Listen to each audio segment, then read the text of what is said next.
Assalamualaikum warahmatullahi wabarakatuh. Alhamdulillah kita berjumpa lagi dalam rubrik konsultasi syariah bersama Ustadz Ami Nurbait. Baik, kita akan membacakan pertanyaan pertama. Assalamualaikum Ustadz. Waalaikumsalam warahmatullahi. Pertanyaannya, saya sering bepergian jauh. Bagaimana cara sholat jamak qasarnya? Demikian. Alhamdulillah wassalatu wassalamu ala Rasulillah wa ala alihi wa sahbihi wa mawalah. Wa asyhadu an la ilaha illallah wahdahu la syarikalah wa asyhadu anna Muhammadan abduhu wa rasuluh. Adanya jamak qasar menunjukkan bahasanya Allah Subhanahu wa taala memberikan keringanan yang sangat besar bagi kaum muslimin, terutama ketika mereka berupaya untuk menjaga salat 5 waktu. Dan di situ ada dua hal yang perlu kita bedakan, ada jamak, ada qasar. Ini bukan satu kesatuan, sehingga bukan syarat jamak harus qasar dan sebaliknya qasar harus jamak. Tapi ini dua aturan yang berbeda. Apa itu jamak? Jamak pengertiannya adalah menggabungkan dua waktu sholat yang memungkinkan untuk digabungkan. Dan hanya ada dua waktu yang boleh digabungkan, zuhur dengan asar, maghrib dengan isya. Sedangkan subuh tidak bisa digabungkan. Subuh tidak bisa digabungkan dengan isya atau digabungkan dengan zuhur. Kalau dia digabungkan dengan isya berarti sholat subuh sebelum waktu. Kalau digabungkan dengan zuhur berarti sholat subuh setelah waktu. Sehingga dia sholat sendirian. Sementara qasar pengertiannya adalah memendekkan sholat rubaiyah yang jumlahnya 4 rakaat. Hanya sholat rubaiyah yang jumlahnya 4 rakaat dipendekkan sehingga dikerjakan hanya tinggal 2 rakaat. Karena itu ketika ada orang yang melakukan sholat jamak qasar, berarti dia mengerjakan sholat 4 rakaat menjadi 2 rakaat dan digabungkan antara zuhur dengan asar atau maghrib dengan isya. Dari pengertian ini, maka yang tidak bisa diqasar ada 2 sholat. Pertama, sholat subuh, dan yang kedua sholat maghrib. Karena dia tidak bisa diparuh. Kalau sholat subuh, tidak mungkin orang sholat 1 rakaat. Karena jika itu terjadi, dia sholat witir. Sehingga dia harus tetap 2 rakaat. Sementara untuk sholat maghrib, tidak mungkin bisa diparuh. Karena nggak ada istilah 1,5 rakaat. Sementara maghrib 3 rakaat. Sehingga yang bisa diqasar hanya 3. Zuhur, asar, dan isya. Selain itu tidak bisa.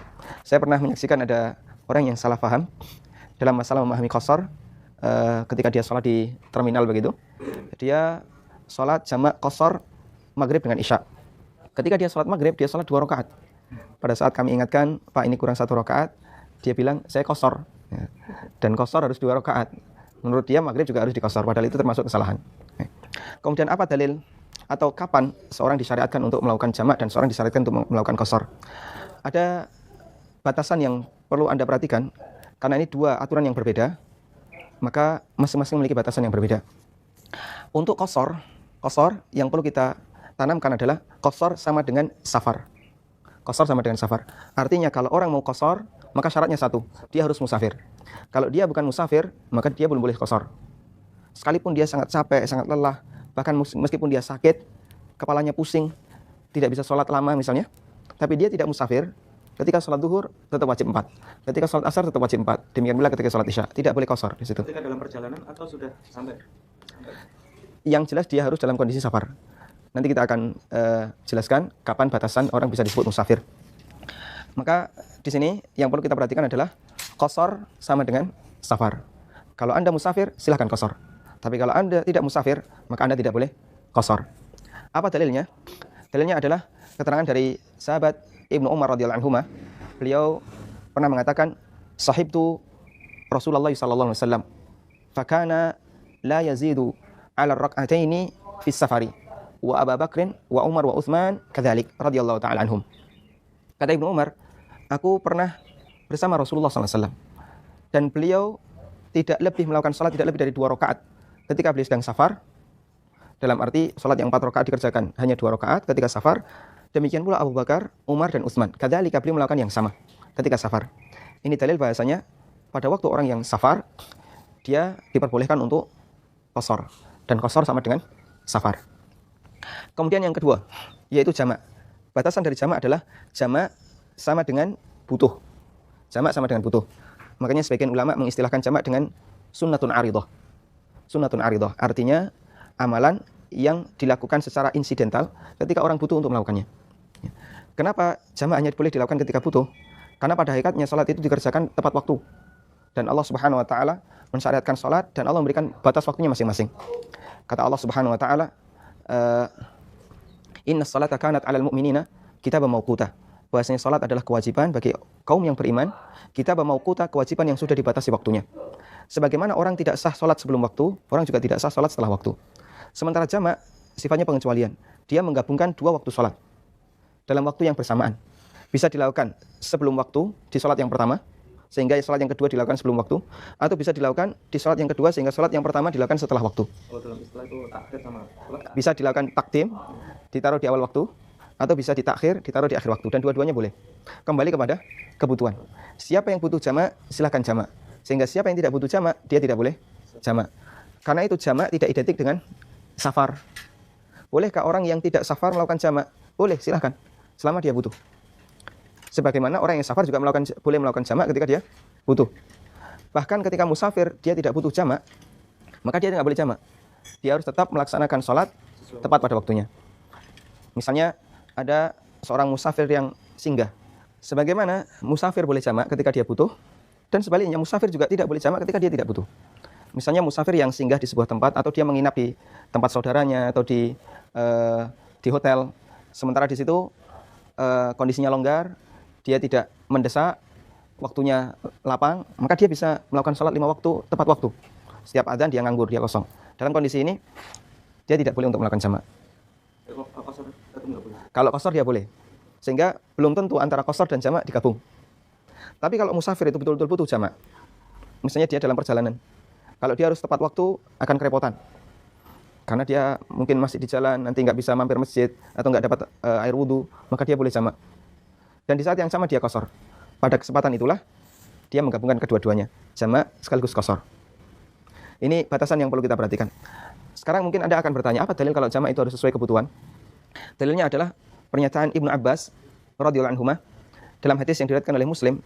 Beliau pernah mengatakan, jama'a Rasulullah sallallahu alaihi wasallam baina adh-dhuhri wal 'ashri wal maghribi wal 'isya bil madinati min ghairi khaufin wala matar.